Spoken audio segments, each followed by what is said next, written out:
Glad you're watching Newsfeed this 29th day of December 2022. 2 days to the end of the year. What a pleasure to have come this far. A very good afternoon to you and welcome. My name is Flora Limuki. Here is our top story this afternoon. There was drama in Kiandani village in Kirinyaga East as three people impersonating KPLC officers were arrested by members of the public while uprooting electricity poles. The residents say they arrested 5 suspects, but 2 of them managed to escape. It is alleged that the suspects had already stolen 5 poles.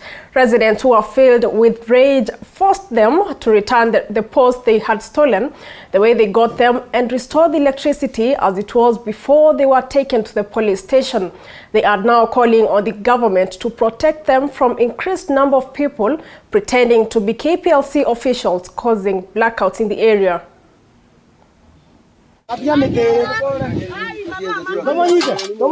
Tumekasirika watu wa Karati juu ya ile matendo tumefanyiwa na watu wakijifanya ni wa stima.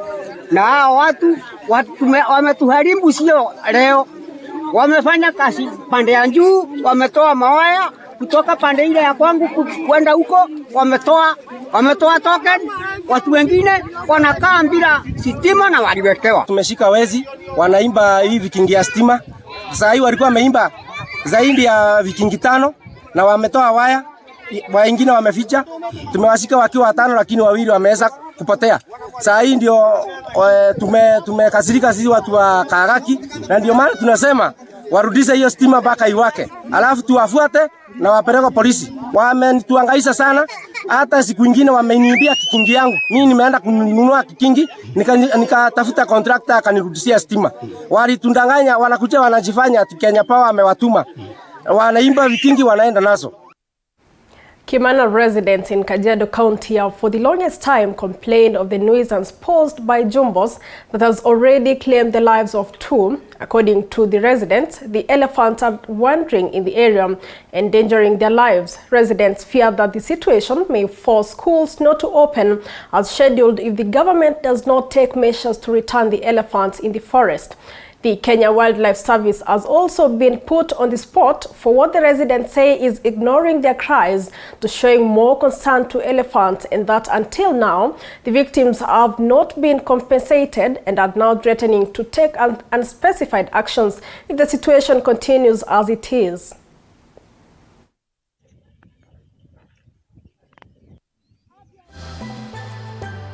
We lost a life and they never said anything in Kimana, because of all the issue of the elephants.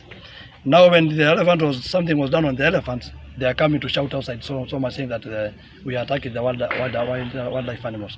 But I want to tell them that is not, we are not inciting our people, but from now the meeting which was finished in Birikani, it bear fruit. Utusaidie kutuwekea fence na kutufanyia mazingira zingine hapa shuleni. Juu tunasumbuliwa na ndovu sana huko. Mara kwa mara tunafiringa, wanabomoa. Tunasimamisha, wanaangusha. Sasa tunaomba tu mtusaidie. Kama hii boma ilivamiwa leo usiku. Ndovu imekuja, wameweka fence yao nzuri ya mabati. Ndovu imekuja, imevunja hiyo fence yote. So unakuta hata watu wa hapa biashara zao hawawezi fanya, because kama mtu ako na biashara Kimana inabidi atoke nyumbani saa 4 na arudi saa 9. Kwa sababu akirudi akiwa amechelewa itabidi alale Kimana kwa sababu ya ndovu. Zimekuwa nyingi sana. Asubuhi mapema mtu haezi enda popote. Hata saa hii shule zimefungwa, ni afadhali. Shule zikifunguliwa wale watoto wanatoka huko mashinani wakija kwa hii shule, sijui watakuja vipi. The county government of Lamu and national government have been urged to come up with ways that will help mitigate the effects of climate change in Lamu Island by giving farmers drought-resistant seeds. According to Raya Famu, who is the director of Lamu Women Alliance, agricultural activities have been greatly affected by lack of rain. Famu added that the situation has led to an increase in poverty levels, which then increase vices such as robbery, teenage pregnancies, and divorce.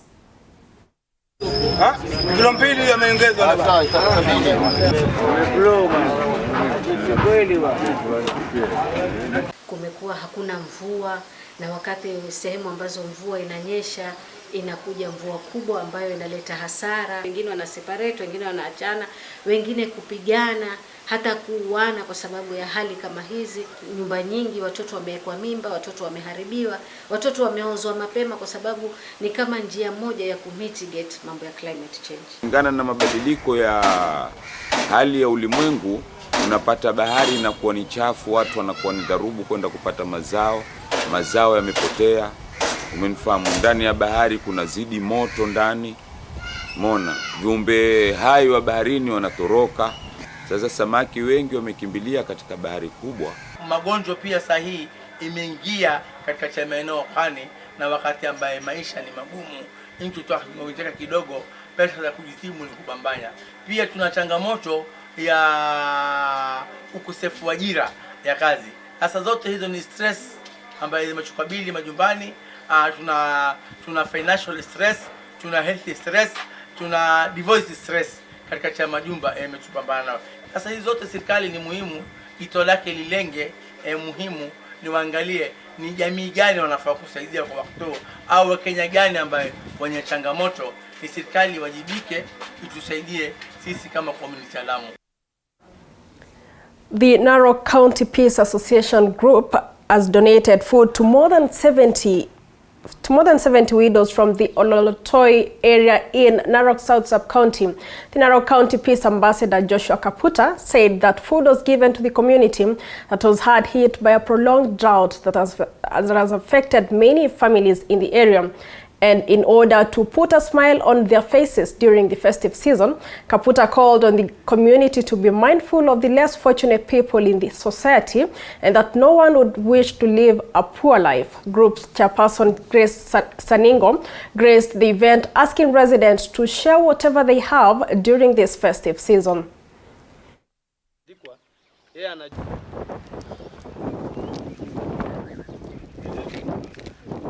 Well, this is a festive season where we encourage every person to be a blessing to the lives of people wherever you are. You can always touch a life. We always say don't wait to be a millionaire to be a blessing. Begin with the little you have and God will be able to bless you. And therefore, the little that we have is what we've shared with them, and we encourage every Kenyan out there. We encourage even those that are outside Kenya to just be a blessing. Just do something. Just touch a life.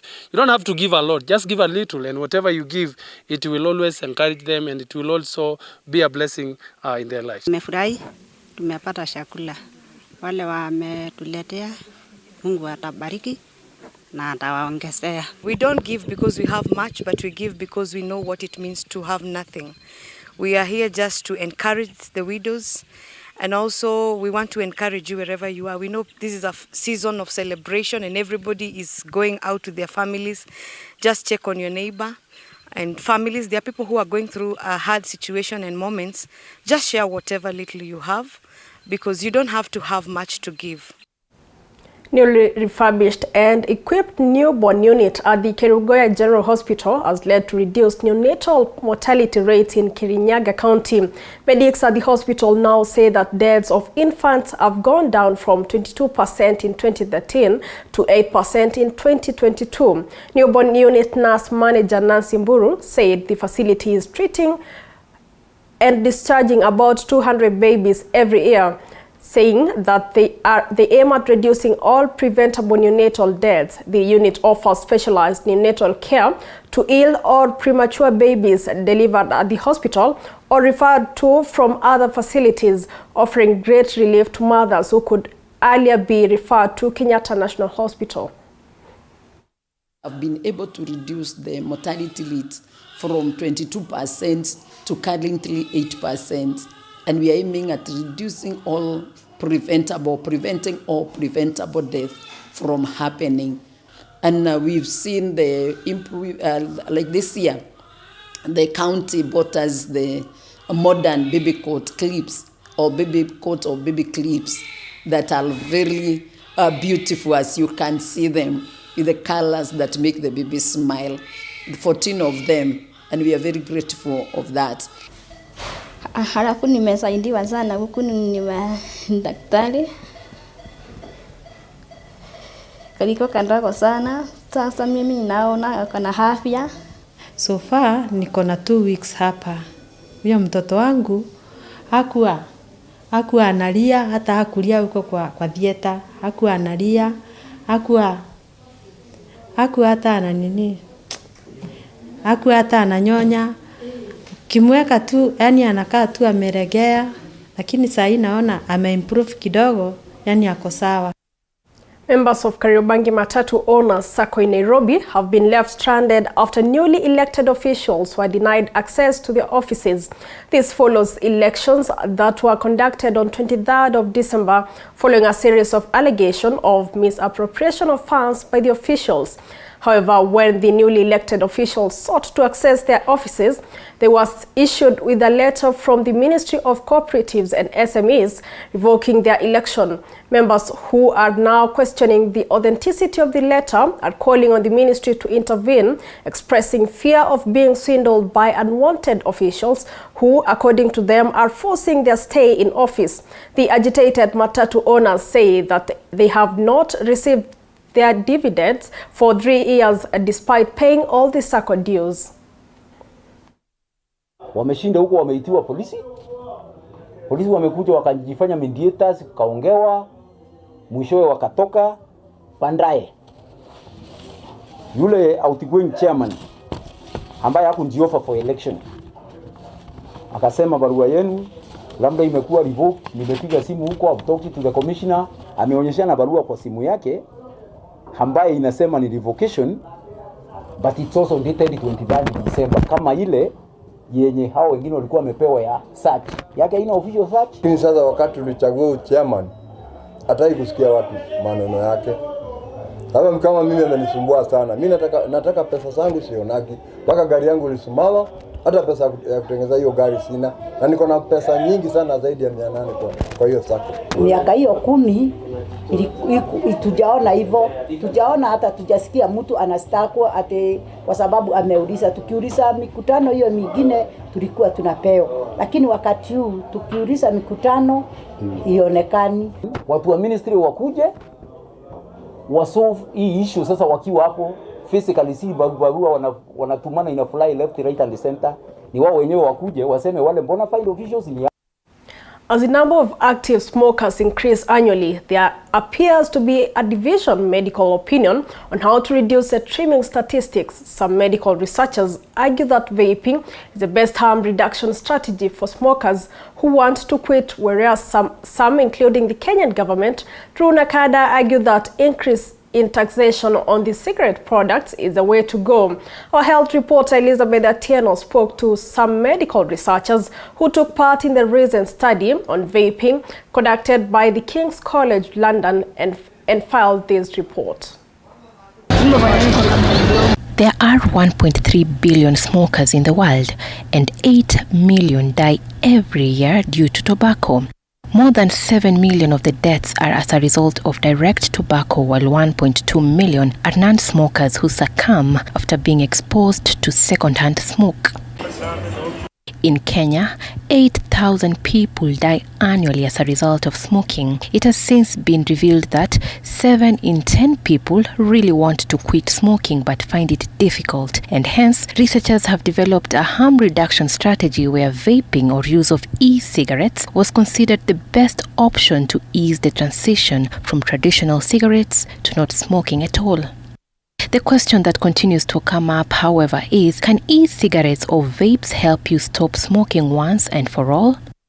Dr. Michael Kariuki and Dr. Nick Mutisia are medical researchers and pediatric doctors who were among a group of researchers who took part in a new research published by the Institute of Psychiatry, Psychology and Neuroscience at King's College in London and are now exploring on their research findings. We're being led with the idea that we feel smokers are not being heard.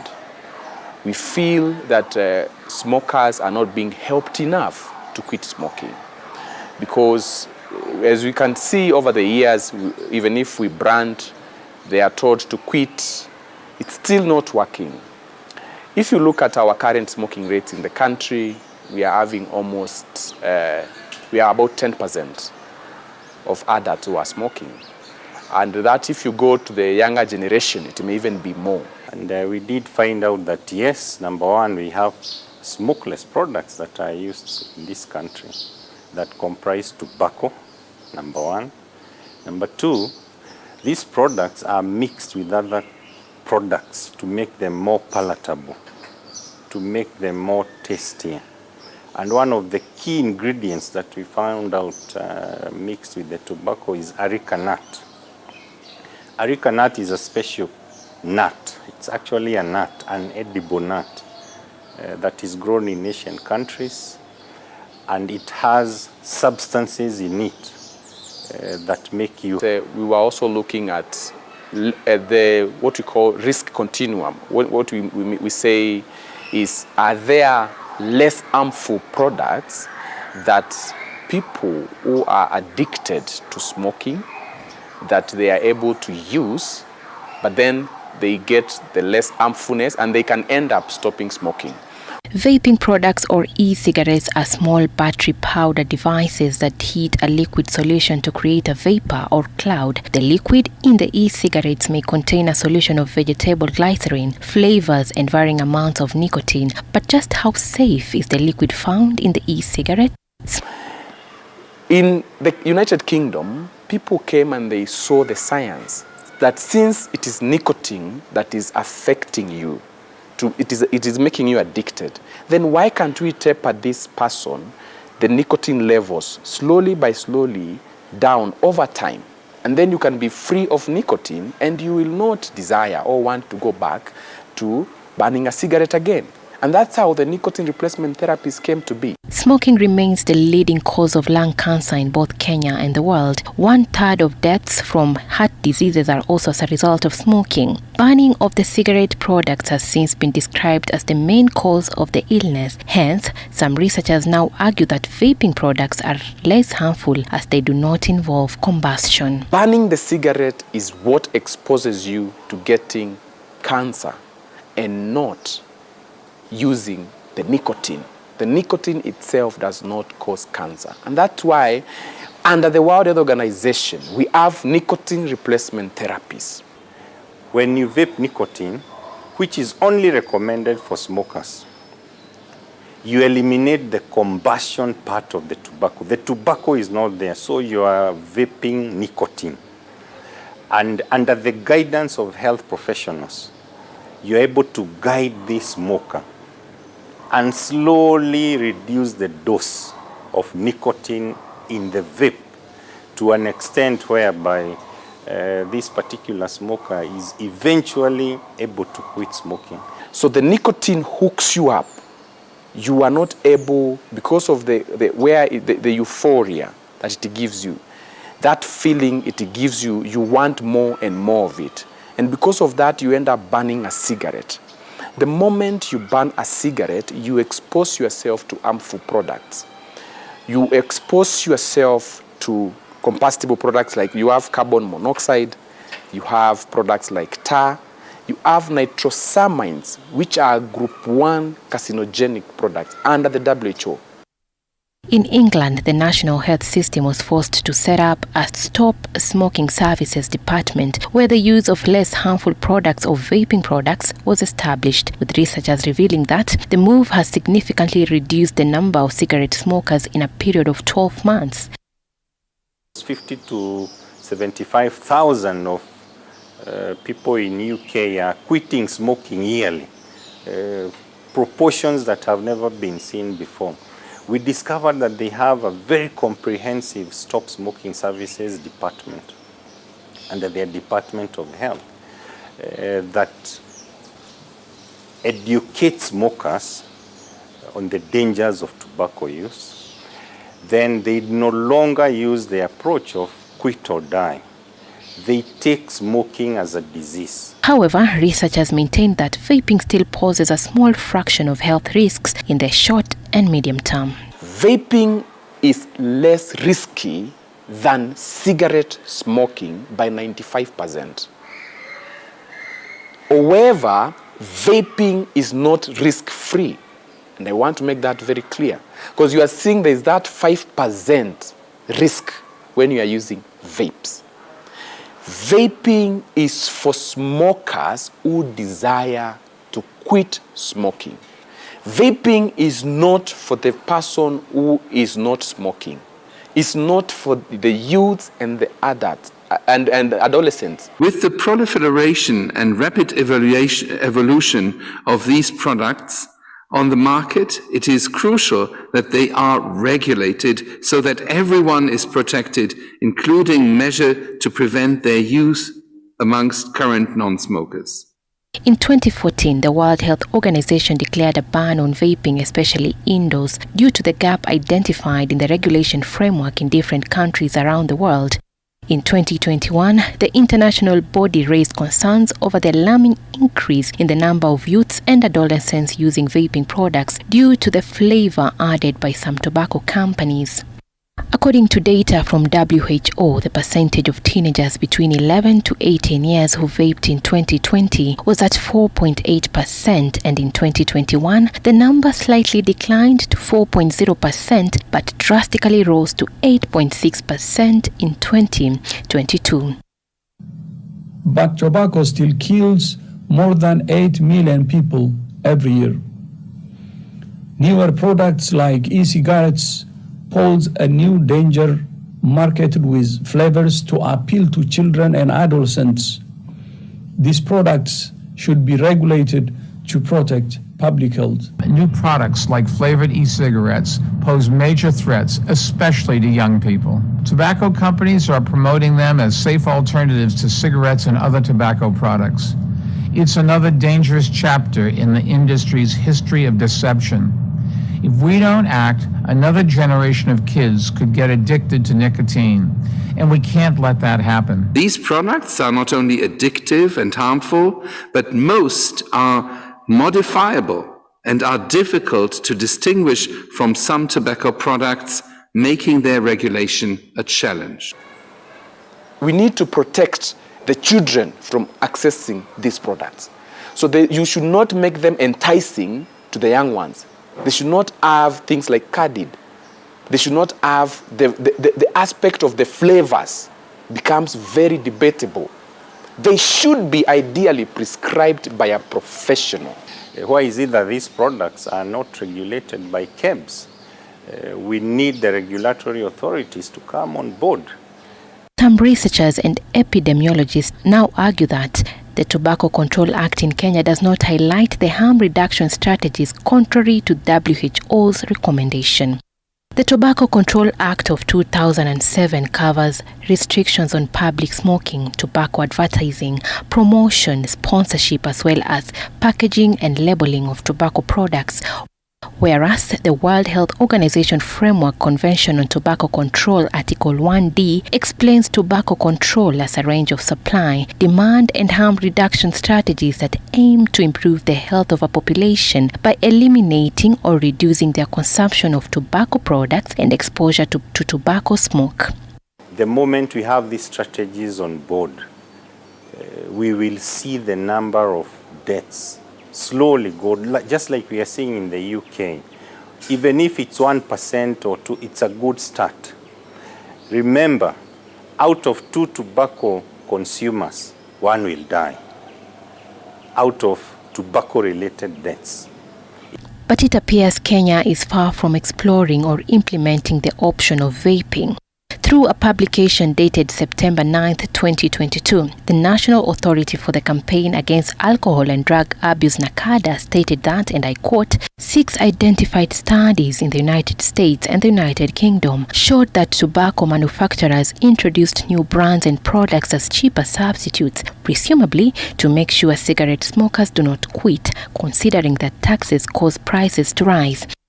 This is another of the tactics employed to defeat taxation, and which is mainly aimed at ensuring that there is a steady supply of cigarettes in the market, even when the prices for existing brands increases. The other strategy employed by the industry revolves around the reclassification of products or changing their physical attributes or even reducing its production levels so they may fall within lower tax categories. This is mainly aimed at exploiting the different approaches to taxing different products. But these last 18 months have also shown us the extent to which the tobacco and other industries involved in the manufacture of e-cigarettes will go to make a profit. They have attempted to brand themselves as part of the solution and a public health ally, while still marketing and profiting from tobacco across the globe. And e-cigarettes, which are marketed to children and adolescents, threaten to hook a new generation to nicotine. They are too expensive. There is a lot of taxation on those products. Smokers cannot afford those products. Even the newer drugs, we have very new drugs that have come out in the market. They are unaffordable for our regular smoker who is smoking, for example, a packet or 2 packets a day. They cannot afford those drugs. So we advocate for the government of Kenya to make these products available. At the same time, make them affordable. Nakada further maintained that significantly increasing tobacco excise duty and prices is the single most effective and cost-effective measure for reducing tobacco use, further stating that increases in taxation will not only be beneficial to smokers who want to quit, but also reduce the overall consumption of tobacco.